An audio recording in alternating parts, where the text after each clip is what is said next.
ഇനിയാണ് യഥാർത്ഥ കഥ. ഒരാൾക്ക് 10 പൂ വരെ പറിച്ചെടുക്കാവുന്നതാണ്. ഇത് മനസ്സിലാക്കിയ നയൻതാര നാട്ടിൽ നിന്ന് ഒരു മുട്ടൻ ടീമിനെ ഇറക്കിയിട്ടുണ്ട്. കുട്ടകളും വട്ടികളുമായി നേരെ പടക്കളത്തിലേക്ക്. ഞാൻ വടക്ക് ദിക്കിലെ പടയുടെ നേതൃത്വം വഹിക്കാം. തെക്കിന്റെ ചുമതല ഞാൻ ഏറ്റെടുക്കുന്നു. ഒരു ഓട്ടോ കിട്ടിയിരുന്നെങ്കിൽ എന്റെ ഉയരും കൊണ്ട് ഞാൻ നാട്ടിലേക്ക് വലിഞ്ഞേനെ. ഒരു മൂട് കിഴങ്ങിൽ നിന്ന് 9 പൂ വരെ പുഷ്പിക്കുമത്രേ. പിന്നൊന്നും നോക്കിയില്ല. PT പീരീഡിന് കണക്ക് സാറ് വരില്ല എന്നറിഞ്ഞ പിള്ളേരെ പോലെ ഒരറ്റത്ത് നിന്ന് മാന്തി തുടങ്ങി. ഇത് നേരത്തെ അറിഞ്ഞിരുന്നെങ്കിൽ നാട്ടിൽ നിന്ന് വരുമ്പോഴേ പശുവിന് പുല്ലരിയുന്ന പുല്ലരിവാള് കൂടി കൊണ്ടുവന്നേനെ.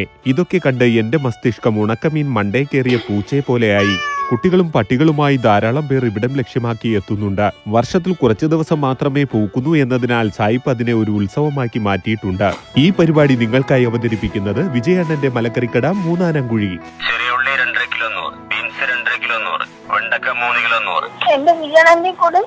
രണ്ടാം ലോക മഹായുദ്ധകാലത്ത് ഡച്ച് രാജകുമാരിക്ക് താമസിക്കാൻ ഒരു മുറി കൊടുത്തതിന്റെ നന്ദി സൂചകമായി നെതർലാൻഡിൽ നിന്നും വൈകുന്നേരം ചായയോടൊപ്പം പുഴുങ്ങിക്കഴിക്കാനായി ഒരു ലോഡ് കിഴങ്ങ് കയറ്റിവിട്ടു. സായിപ്പ് അതിനെടുത്ത് കുഴിച്ചിട്ടു. അങ്ങനെ കാനഡയിൽ ടുലിപ്സ് ഉണ്ടായി. സെപ്റ്റംബർ, ഒക്ടോബർ, നവംബർ മാസങ്ങളിലാണ് സാധാരണ ഇത് മണ്ണിനടിയിൽ കുഴിച്ചിടാറ്. കിഴങ്ങ് എന്ന് പറയുമ്പോൾ എന്തോ പോലെ തോന്നുന്നു എന്നതിനാൽ സായിപ്പ് ഇതിനെ ബൾബ് എന്ന് വിളിക്കുന്നു.